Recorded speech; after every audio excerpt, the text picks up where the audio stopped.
वो जब कहते थे मेरा नाम तुम तस्बीह में लेते हो, मोहब्बत की नवाज़ों को अदा करने से डरते हो। मगर अब याद आता है वो बातें थी महज़ बातें, मगर बातों ही बातों में मुकरना भी ज़रूरी था। राहत फ़तेह अली खान साहब का यह गाना आप लोगों ने बखूबी सुना होगा, पर मैंने इस गाने का ज़िक्र क्यों किया और क्यों इस गाने के कुछ अशारों को पढ़ा है, ये आपको बहुत जल्द ही मालूम पड़ जाएगा। परंतु आज जिस अहम मुद्दे की मैं चर्चा करने जा रहा हूँ, मुझे पूरा इस बात का आप लोगों से विश्वास है कि आप इस वीडियो को पूरा अंत तक देखेंगे, क्योंकि ये वीडियो न सिर्फ आपकी जानकारी बढ़ाएगा परंतु एक ऐसा सच आपके सामने लेकर के आएगा जिसे सुनने के बाद आपको अपने कानों पर, अपनी आंखों पर भरोसा नहीं होगा। हम बात कर रहे हैं आज देश की 5 सबसे बड़ी बीफ निर्यात करने वाली कंपनियों के बारे में। 5 सबसे बड़ी वो बीफ निर्यात करने वाली कंपनियां जो गाय के मांस को भारत से बाहर भेजती हैं, जिनका टर्नओवर हजारों या लाखों में नहीं करोड़ों में है।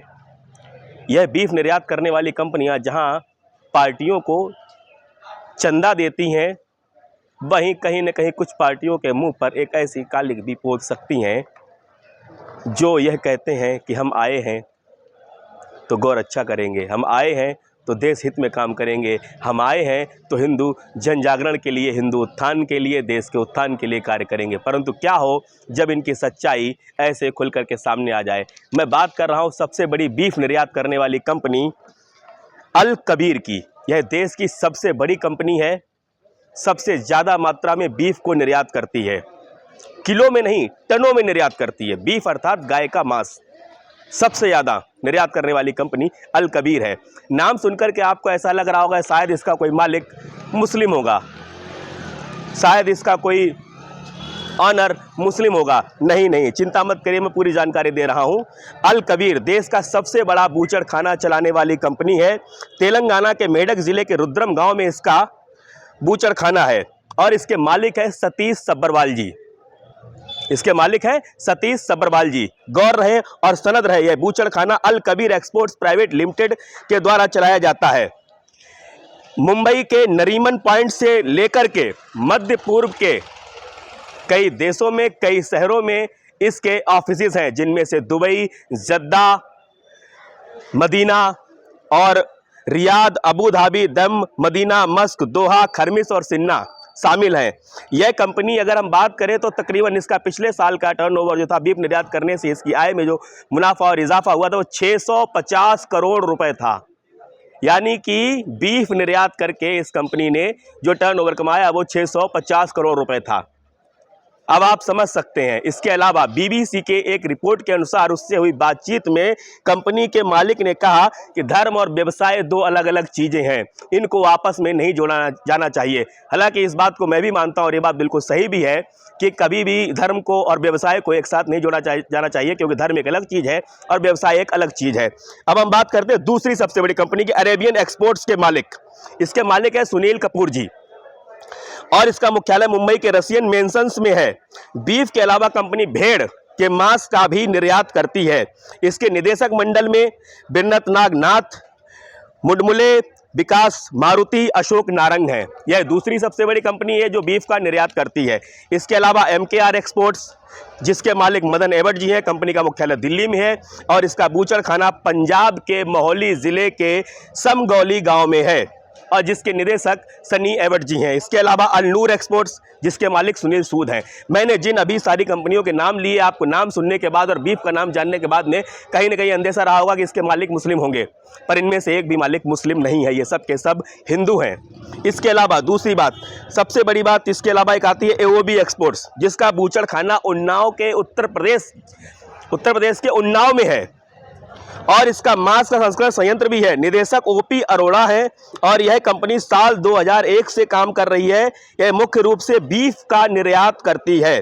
कंपनी का मुख्यालय उत्तर प्रदेश के ही नोएडा में है।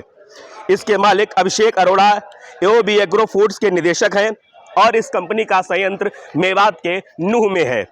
इसके अलावा अगर हम बात करेंगे महाराष्ट्र फूड प्रोसेसिंग कंपनी, जिसके पार्टनर्स सनी खट्टर साहब हैं, जिनका मानना है कि धर्म और धंधा अलग अलग है। हालांकि हम भी इस चीज़ को मानते हैं, परंतु जो लोग हर धंधे को धर्म से जोड़कर देखते हैं और धर्म की आड़ में देश में आतंक और उन्माद फैलाते हैं, उनके बारे में आपका क्या कहना है?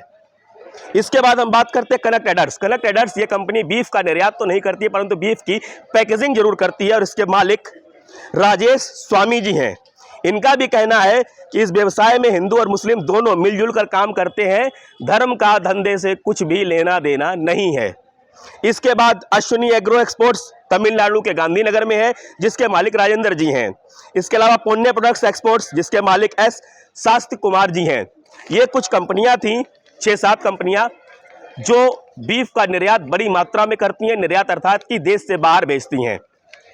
इनका टर्नओवर लाखों में नहीं, करोड़ों में नहीं, अरबों में है, जो देश से बाहर गाय के मांस को भेजती हैं।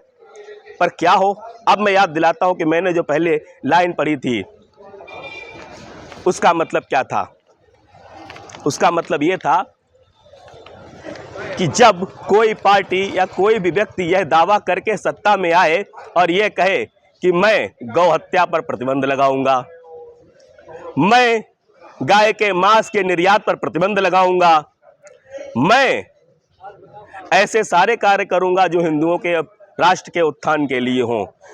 इन सब की चर्चा मैंने क्योंकि बताता हूं, साल 2013 में बीजेपी ने चुनाव आयोग को चंदा देने वाली कंपनियों की सूची दी 14 और 15 में, जिसमें बीफ निर्यात करने वाली महाराष्ट्र की एक कंपनी फ्राइग्रो अल्लाना प्राइवेट लिमिटेड ने बीजेपी को 50 लाख का चंदा दिया। कंपनी ने यह रकम विजया बैंक के चेक नंबर 846317 के माध्यम से दी। महाराष्ट्र की यह कंपनी 1986 में रजिस्टर्ड हुई और इस कंपनी के 4 निदेशकों में दिल्ली के सिराज महमूद, महाराष्ट्र के रफीक रजाक, इस्माइल गनी, मोहम्मद और मोइज मंसूर चूनावाला के नाम शामिल हैं। इसीलिए मैंने कहा था, वो जब कहते थे मेरा नाम तुम तस्बीह में लेते हो, मोहब्बत की नमाजों को अदा करने से डरते हो, मगर अब याद आता है वो बातें थी महज बातें। ये सिर्फ और सिर्फ बातें थी या इन पर कुछ काम भी करना था, ये जनता आप तय करेंगे। इसके लिए मैं अधिकृत नहीं हूं। यह आपको सोचने की जरूरत है कि इन बीफ कंपनियों के जिनके मालिक आधे से ज़्यादा हिंदू हैं, पर देश में उन्माद, उत्पात और आतंक फैला करके एक समुदाय विशेष को टारगेट करना, लोगों को डराना, उनके मन में भय पैदा करना कहाँ तक उचित है। नमस्कार, मैं हिमांशु द्विवेदी आप सबके साथ।